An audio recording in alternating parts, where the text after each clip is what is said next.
الحمد لله وكفى والصلاة والسلام على خاتم الأنبياء سيدنا وحبيبنا محمد المصطفى وعلى آله المجتبى وأصحابه النجباء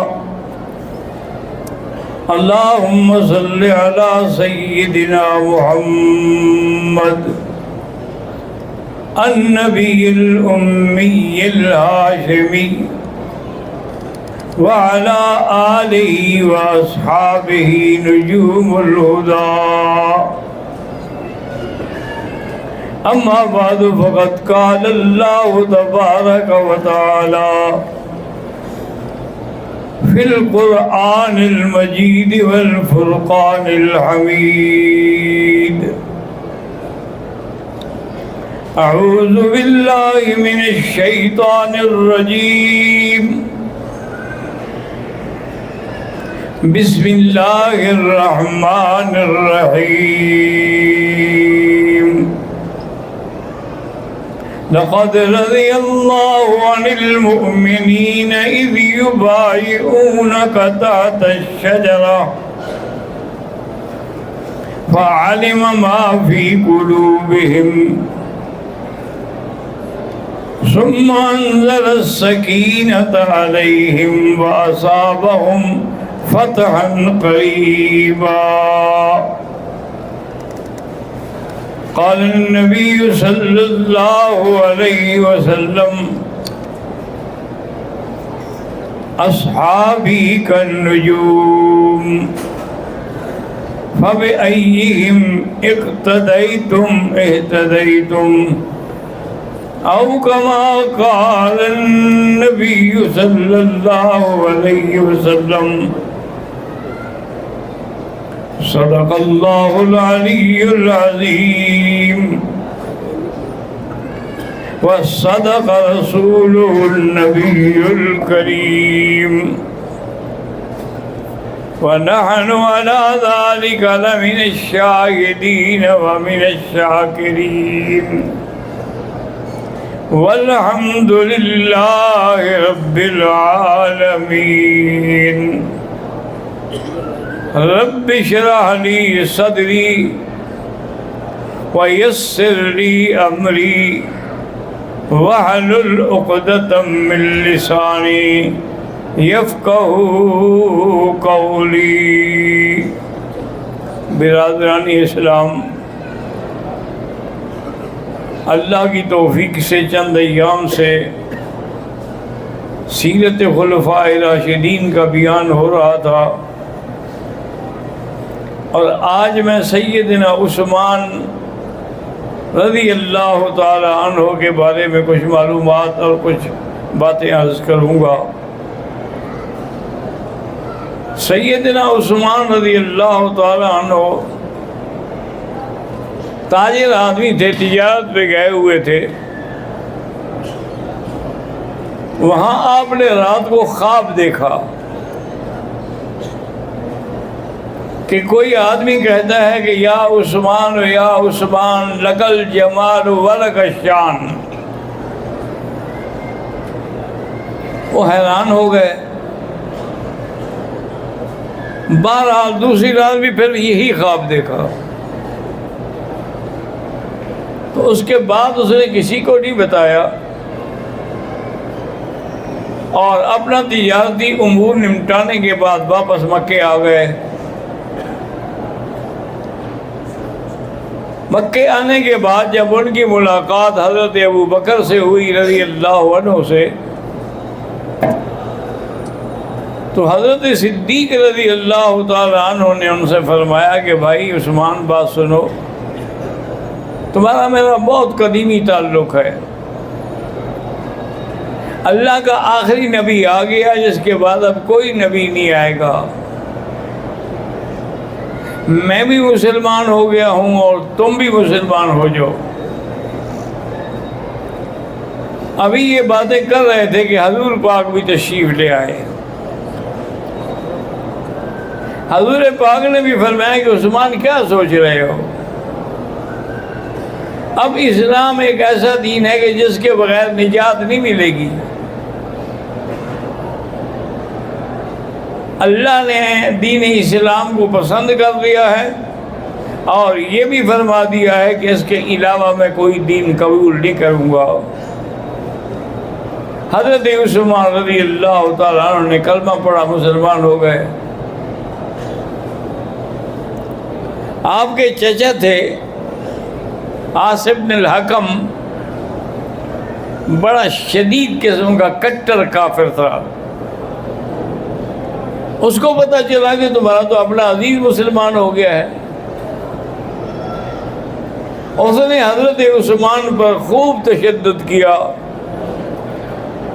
دھوپ میں کھڑے رکھا، گرم پتھروں پہ کھڑے رکھا، سونے نہ دیا، اور نے کہا میرا چاچا دیکھو جب تم جو مرضی آئے کر لو، ہم تاجر لوگ ہیں، تجارت کی زبان سے بھی نہیں پھرتے، دین کی زبان سے میں کیسے پھر جاؤں؟ اب میں نے کلمہ پڑھ لیا ہے، اب جو مرضی آئے کرو.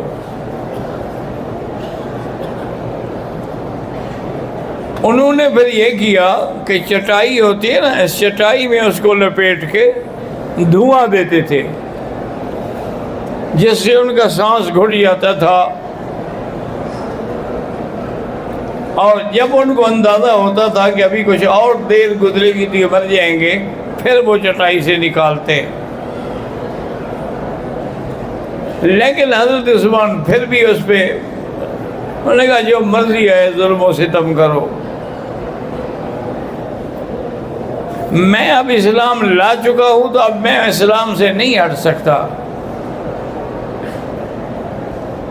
حضور صلی اللہ علیہ وسلم نے دیکھا کہ عثمان بے حد پریشان ہے، بڑے امتحان سے گزر رہا ہے، تو میرے آقا نے اپنی بیٹی رقیہ کا اس سے نکاح کر دیا.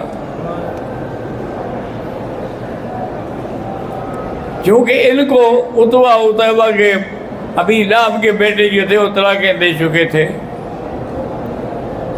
حضور صلی اللہ علیہ وسلم نے بی بی رقیہ کا نکاح کر دیا، اور کچھ دنوں کے بعد چند دوستوں نے مشورہ کیا کہ بھئی ہم مکہ چھوڑ دیں، ہم ہجرہ کی طرف حبشے کی طرف ہجرت کریں، یہاں تو ہمیں جینے نہیں دیتے. حضور پاک سے مشورہ لیا، انہوں نے کہا ہاں، حبشہ کا بادشاہ جو ہے نجاشی ہے تو وہ عیسائی، لیکن بڑا عدل پرور آدمی ہے، کسی پہ ناجائز ظلم نہیں کرتا. تو 12 آدمیوں کا قافلہ تیار ہوا، جن میں حضرت عثمان اور بی بی رقیہ بھی تھے. حضور پاک نے فرمایا کہ آج یہ دوسرا مرحلہ ہے کہ حضرت ابراہیم اور حضرت لوط علیہ السلام نے جب ہجرت کی تھی، آج میری اولاد بھی ہجرت کر رہی ہے. یہ لوگ جو تھے سارے ماشاءاللہ بڑی مشکلوں سے چھپتے چھپاتے آخر حبشہ پہنچ گئے.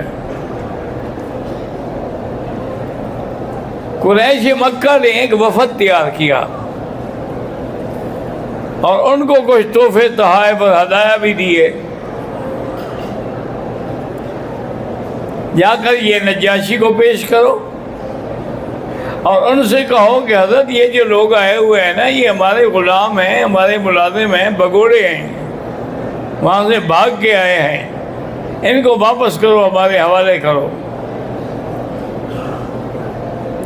نجاشی کو ہدایہ ملے. یہ بات جب کہی گئی، اس نے کہا دیکھو بھائی ہدیہ لینے ہیں تو ٹھیک ہے، واپس لے جاؤ تو لے جاؤ، میں نا انصافی نہیں کر سکتا. میں پہلے ان کو بلاؤں گا، ان سے پوچھوں گا۔ انہوں نے کہا جی وہ تو حضرت عیسیٰ علیہ السلام کو گالیاں دیتے ہیں، عیسیٰ علیہ السلام کو نبی نہیں مانتے۔ بادشاہ نے حکم دیا کہ میرے علماء کا بھی ایک وفد آ جائے، ان کو بھی حکم دیا کہ تم بھی میری دربار میں آ جاؤ۔ حضرت جعفر کو مسلمانوں نے اپنا خطیب بنایا۔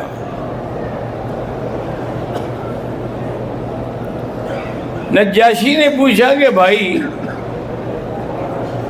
تم حضرت عیسیٰ علیہ السلام کے بارے میں اور بی بی مریم کے بارے میں کیا عقیدہ رکھتے ہو؟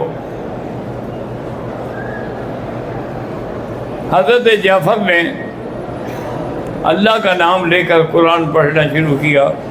وَاذْكُرْ فِي الْكِتَابِ مَرْيَمَ إِذِ انتَبَذَتْ مِنْ أَهْلِهَا مَكَانًا شَرْقِيًّا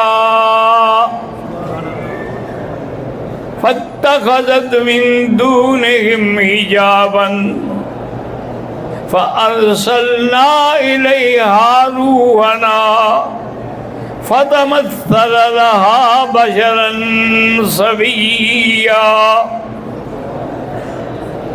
قَالَتْ إِنِّي أَعُوذُ بِالرَّحْمَنِ مِنْكَ إِن كُنتَ تَقِيًّا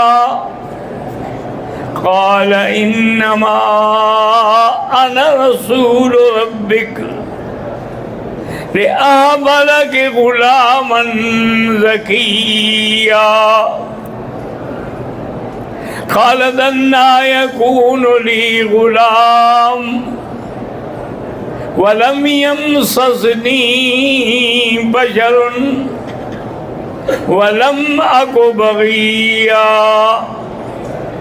فرشتہ آیا، بی بی مریم نے جب دیکھا کہ خوبصورت نوجوان میری طرف آ رہا ہے اور میں یہاں تنہا بیٹھی ہوں، تو انہوں نے کہا میں اللہ کے نام سے پناہ مانگتی ہوں، اگر تم اللہ کو مانتے ہو تو میرے قریب نہ آؤ۔ انہوں نے کہا بی بی گھبراتی کیوں ہو؟ میں تو تیرے اللہ کا بھیجا ہوا قاصد ہوں، میں تو فرشتہ ہوں،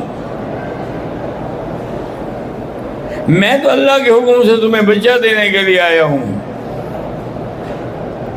بی بی مریم نے کہا کمال کرتے ہو، کیسے بچہ مجھے دے گو؟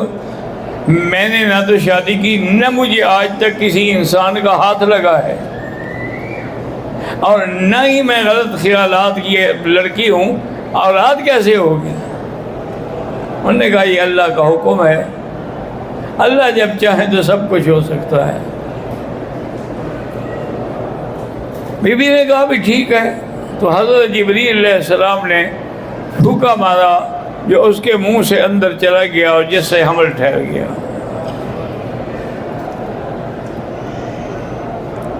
اب جب حمل ٹھہرا تو اب بی بی نے کہا بھی اب تو یہ چھپ تو نہیں سکتا نا پیٹ عورت کا،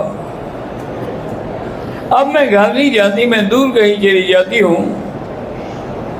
تو بی بی مریم وہاں سے چل پڑی۔ فَأَجَاءَهَا الْمَخَاضُ عِندَ جِذْعِ النَّخْلَةِ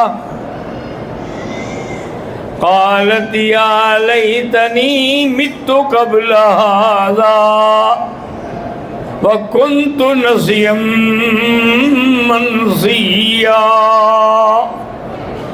اب بیچاری کو وہ حمل کے درد شروع ہو گئے زچگی کے، ایک کھجور کے قریب آ کے بیٹھ گئی اور کہنے لگی کہ کاش میں پیدا ہی نہ ہوتی تو یہ وقت تو مجھے نہ دیکھنا پڑتا، اب میں کیا جواب دوں گی قوم کو؟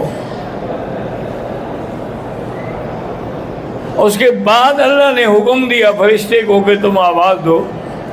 فَنَادَاهَا مِن تَحْتِهَا أَلَّا تَحْزَنِي قَدْ جَعَلَ رَبُّكِ تَحْتَكِ سَرِيًّا۔ انہوں نے کہا بی بی مت گھبراؤ، اللہ نے تمہارا سارا انتظام کر دیا ہے، آپ ایسا کرو کہ درخت کو پکڑ کے اس کو ہلاؤ۔ اب میں کمزور لڑکی ہوں، میں کیسے ہلا سکتی ہوں؟ وَهُزِّي إِلَيْكِ بِجِذْعِ النَّخْلَةِ تُسَاقِطْ عَلَيْكِ رُطَبًا جَنِيًّا. اب جب پکڑ کے آپ نے ہلایا تو تازہ تازہ کھجوریں گرنے لگی.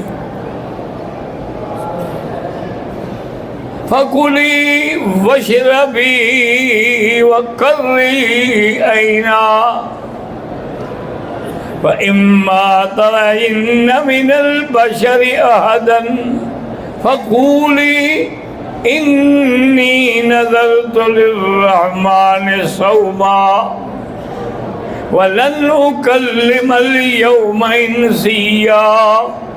اللہ نے حکم دیا کھجوریں کھاؤ، یہ ٹھنڈا پانی پیو، اور اپنے بچے کو دیکھ کے اپنی آنکھیں ٹھنڈی کرو.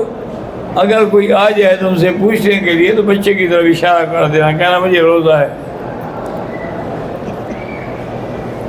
فَأَتَتْ بِهِ قَوْمَهَا تَحْمِلُهُ قَالُوا يَا مَرْيَمُ لَقَدْ جِئْتِ شَيْئًا فَرِيًّا مَا كَانَ أَبُوكِ امْرَأَ سَوْءٍ وَمَا كَانَتْ أُمُّكِ بَغِيًّا. قوم نے کہا مریم نہ تمہارا باپ ایسا نہ تمہاری ماں ایسی، سارا خاندان تمہارا پاک ہے، اور یہ بچہ بغیر باپ کے کیسے پیدا ہو گیا؟ فَأَشَارَتْ إِلَيْهِ، بی بی نے بچے کے جھولے کی طرف اشارہ کیا. اب قوم اور بگڑ گئی. قَالُوا كَيْفَ نُكَلِّمُ مَنْ كَانَ فِي الْمَهْدِ صَبِيًّا. انہوں نے کہا عجیب بات ہے، ایک تو چوری کرتی ہو، پھر سینہ زوری بھی ساتھ کرتی ہو، یہ بچہ بولے گا؟ انہوں نے کہا مجھے تو روزہ ہے. ابھی یہ باتیں کر رہے تھے کہ اللہ کے حکم سے بچہ بول پڑا. قال انی عبد اللہ آتانی الکتاب وجعلنی نبیا. انہوں نے کہا میں اللہ کا بندہ ہوں، اللہ نے مجھے نبی بنایا ہے. اب سارے حیران ہو گئے کہ ہم تو بی بی مریم پہ تہمت لگا رہے تھے، اور اللہ نے ایسی صفائی کا انتظام کر دیا کہ جھولے میں سویا ہوا بچہ بول پڑا. تو اللہ تبارک و تعالیٰ کے قرآن کی یہ آیات سننے کے بعد مؤرخین نے لکھا ہے کہ بادشاہ حباشی بھی رو رہا تھا، اور جو علماء بلائے تھے وہ بھی سارے رو رہے تھے. انہوں نے مکے والوں سے کہا سنو، جو کچھ اس نے کہا ہے سچ کہا ہے، لے جاؤ اپنے ہدیے واپس، میں ان کو کبھی پکڑ کے تمہارے حوالے نہیں کروں گا. اتنی تعریف تو ہماری کتابوں میں بھی نہیں ہے جتنی تعریف اس نے قرآن میں سنائی ہے. مشرکین مکہ واپس چلے گئے. یہ رہ گئے حضرات. کچھ دنوں کے بعد ان کو کسی نے اطلاع دے دی کہ مکے والے جو ہیں وہ تو مسلمان ہو گئے ہیں. تو بڑے خوش ہو گئے کہ بھی اچھی بات ہے، اگر مسلمان ہو گئے ہیں تو چلو واپس چلیں اپنے وطن، پھر یہاں کیوں پردیس میں رہیں. لیکن جب مکے آئے تو پتہ چلا وہ تو پہلے سے بھی زیادہ دشمن ہیں، کوئی مسلمان نہیں ہوا. حضور کے مشورے کے بعد پھر آہستہ آہستہ تیاری کرتے رہے. 100 آدمی کا قافلہ تیار ہوا، جن میں حضرت عثمان اور بی بی رقیہ بھی تھے. دوبارہ ہجرت کی.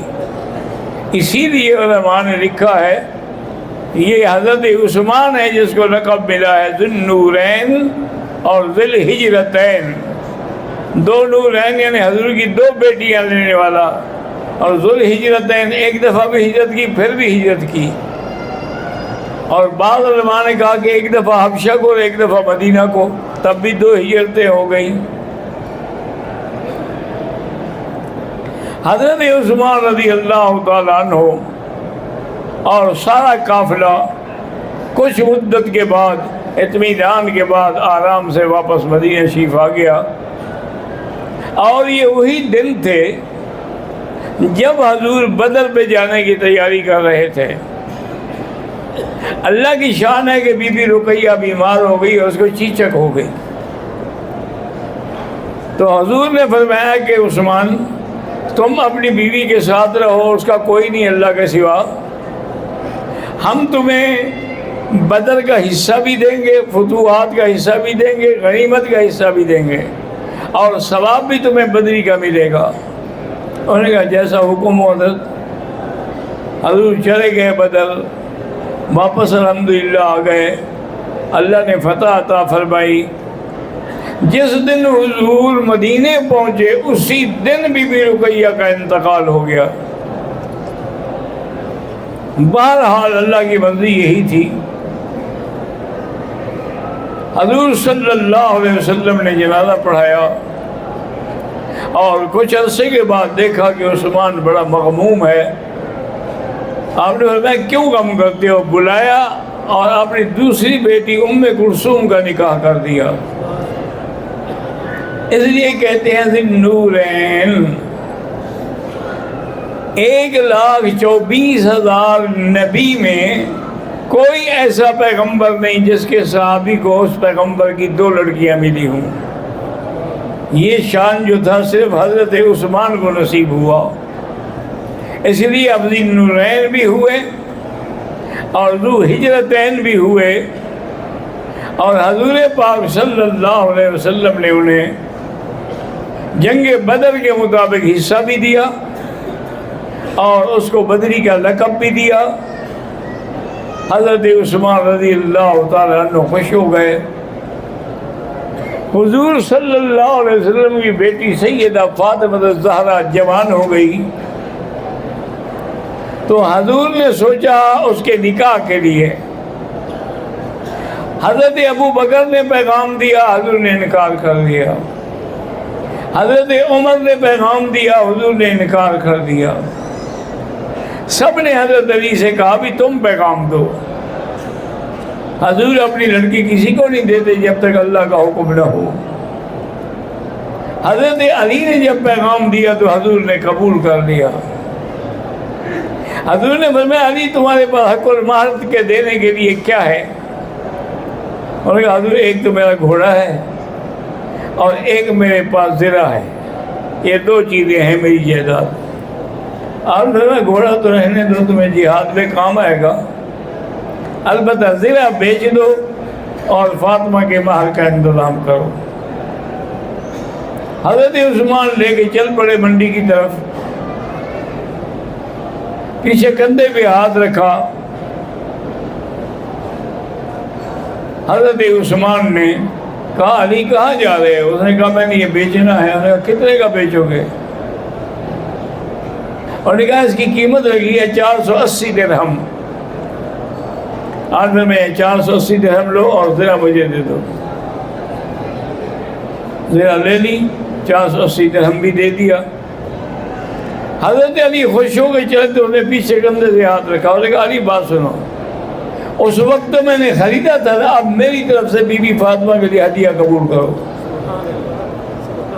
تو آپ نے اس کو وہ زرے کے پیسے جو تھے زرہ بھی واپس کر دی اور پیسے بھی دے دیے۔ تب جا کے سیدہ فاطمہ الزہرا رضی اللہ تعالی عنہا سے نکاح ہوا۔ حضرت ابو بکر کے زمانے میں، حضور کے زمانہ بھی ہے، اتنی شدید قحط پڑی کہ لوگوں کو کھانے کے لالے پڑ گئے۔ چونکہ حضرت عثمان بہت بڑے تاجر تھے، آپ کا شام سے ایک تجارتی قافلہ آ رہا تھا جو تقریباً 100 اونٹوں پر مشتمل تھا۔ جب وہ قافلہ مدینے کے قریب پہنچ گیا تو سارے تاجر جو تھے مدینے کے اکٹھے ہو گئے۔ انہوں نے کہا ہم باہر ہی خرید لیں، پھر اپنے منشے سے ریٹ لگائیں گے۔ وہ آئے تو حضرت عثمان نے پوچھا بھی کتنے لوگ ہیں؟ انہوں نے کہا آپ ایسا کریں کہ جتنا پیسہ آپ نے لگایا ہے ہم اس کا دگنا دیں گے۔ حضرت عثمان نے فرمایا بھائی اس سے تو مجھے زیادہ ملتا ہے، میں کیسے دے دوں؟ انہوں نے کہا اچھا جی ہم 6 گنا دیں گے، اور مجھے اس سے بھی زیادہ ملتا ہے۔ انہوں نے کہا جی ہم 4 گنا دیں گے، آپ نے فرمایا اس سے بھی مجھے زیادہ ملتا ہے، میں کیسے دے سکتا ہوں؟ انہوں نے کہا حضرت علی، حضرت عثمان، ایسا کون سا تاجر ہے جس کو ہم نہیں جانتے؟ کس نے یہ ریٹ لگایا ہے؟ انہوں نے کہا یہ ریٹ اللہ نے لگایا ہے جو 1 کا بدلہ 10 دیتے ہیں، میں تو یہ اس کو دوں گا نا، تو 10 کا بدلہ چھوڑ کے میں 4 کا بدلہ کیوں لوں؟ حضرت عثمان نے حکم دیا کہ وہ تمام کھانے کا غلے کی چیزیں جو ہیں مدینے کے فقراء میں تقسیم کر دیں، اور اس کے بعد فرمایا کہ وہ باردانہ اور بوریاں وہ جو ہیں وہ بھی بیچ کے تقسیم کر دیں۔ انہوں نے کہا جی آپ نے فرمایا وہ 100 اونٹ جو ہے وہ بھی ذبح کر کے غریبوں کو کھلا دیں۔ تو حضرت عثمان رضی اللہ تعالیٰ عنہ اس قدر سخی تھے، اس قدر اللہ نے آپ کو سخاوت کا مقام دیا تھا کہ کوئی تصور بھی نہیں کر سکتا۔ زندگی باقی تو بات باقی۔